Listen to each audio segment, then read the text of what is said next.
Les symboles et marqueurs spéciaux de lambda ont été définis en tenant compte de la combinaison braille à 8 points qui les représentera.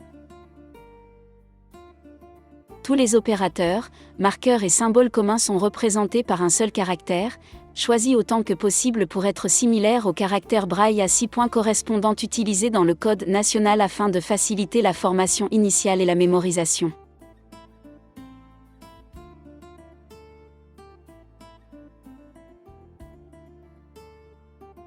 Bien que le code source de lambda soit unique, et que les documents lambda soient donc indépendants des choix linguistiques locaux, le code braille qui lui est appliqué change de pays en pays pour s'adapter au mieux aux conventions et traditions nationales.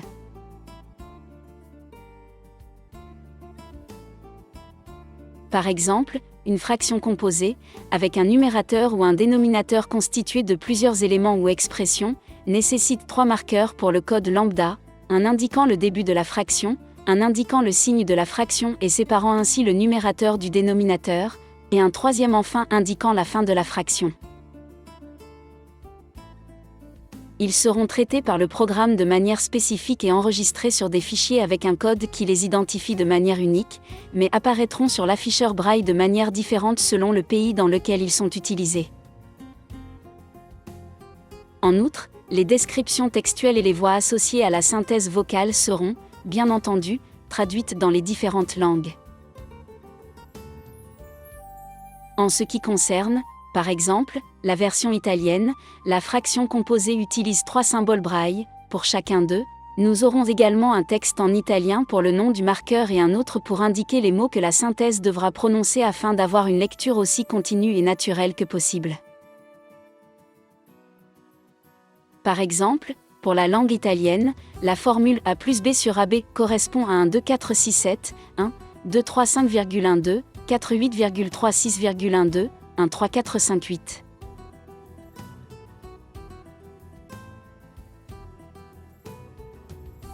Comme on peut le constater, le couple ouvert-fermé présente une forte analogie avec le numérateur ouvert et fermé du braille italien à 6 points. Les mêmes symboles n'ont pu être utilisés car à 8 points, le code 1246 est attribué au chiffre 6. L'intermédiaire, c'est-à-dire le signe de fraction, ressemble fortement à la barre à 6 points, point 34. Dans d'autres pays, des règles différentes sont suivies pour indiquer, en braille 6 points, la fraction composée et d'autres combinaisons de points braille sont donc choisies pour être attribuées aux 3 marqueurs lambda.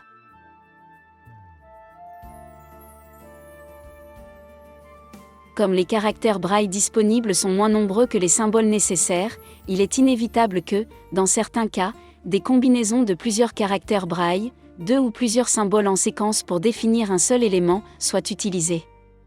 Dans la définition du code braille 8 points pour les mathématiques, les caractères braille utilisés sont bien moins nombreux que les 256 théoriquement disponibles.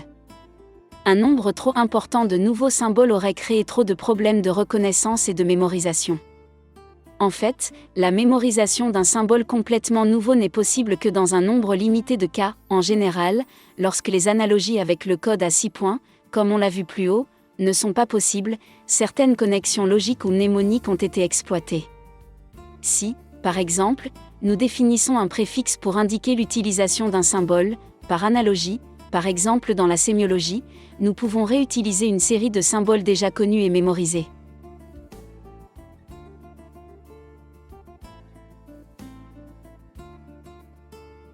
Dans ce tableau, nous avons quelques-uns des symboles définis dans Lambda 2.0 pour la langue italienne avec le préfixe défini, item 4.8.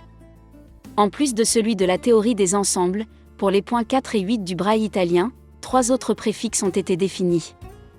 La négation, point 3, 4, 6, 8, inverse le sens du symbole suivant, par exemple, pas égal, n'appartient pas. Grec, 4, 5 points. Pour représenter les lettres grecques, il doit être suivi de la lettre latine correspondante, en majuscule ou en minuscule. Générique, point 3, 4, 5, 6, 8, utilisé dans plusieurs contextes, notamment en géométrie et en logique. Il convient de noter que, même s'ils sont représentés par plusieurs caractères, les symboles et les marqueurs sont toujours considérés comme un seul et même élément, ils doivent être insérés, supprimés, déplacés, sélectionnés. comme s'il s'agissait d'un seul caractère. En outre, la synthèse vocale lira toujours le nom de l'élément, et non la séquence de symboles. Par exemple, elle dira gamma et non au préfixe grec GI, union et non au préfixe addition, very major et non major major.